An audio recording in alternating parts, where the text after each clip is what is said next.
Hello. Today's lesson is the first lesson in our new unit, our new topic of division, and the title is Lesson 7-1, Division as Sharing. You already know that when you want to combine equal groups, you multiply. Today you will be learning that when you want to share equally, you divide. Name some things you share with friends. We talked about sharing playing cards equally, sharing toys equally, sharing candy, cookies equally. How do you decide how to share equally? You could do like you're dealing cards and put one in one pile, then one in the other, and go back and forth to make sure it's equal. Or sometimes the rules of a game will say give each player 7 cards, so you can count out 7 for each player.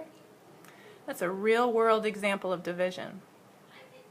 When you share things equally, you separate or divide them into equal groups.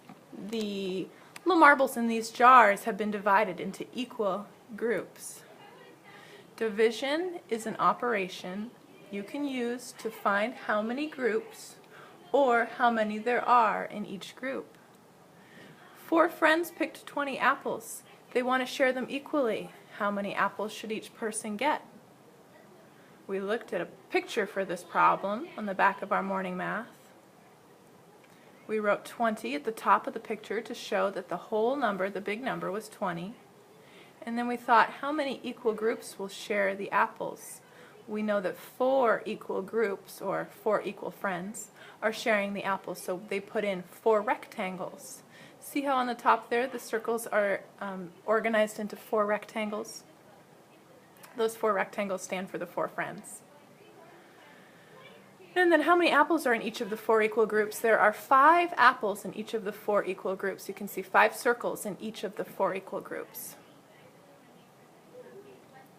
20 divided into 4 equal groups gives 5 in each group.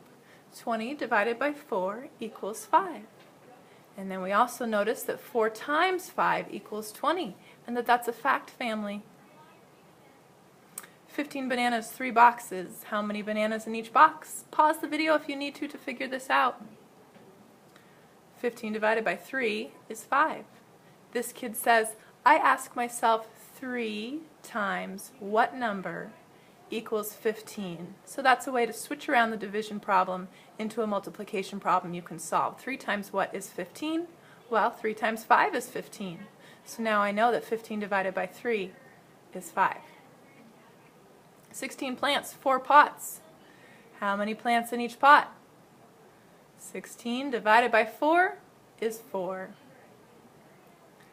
12. Can 12 grapes be shared equally between 5 children? Explain. Ask yourself, 5 times what equals 12? There is nothing you can multiply by 5 to equal 12, so it can't be shared equally. There would be 2 grapes left over. That was it for today.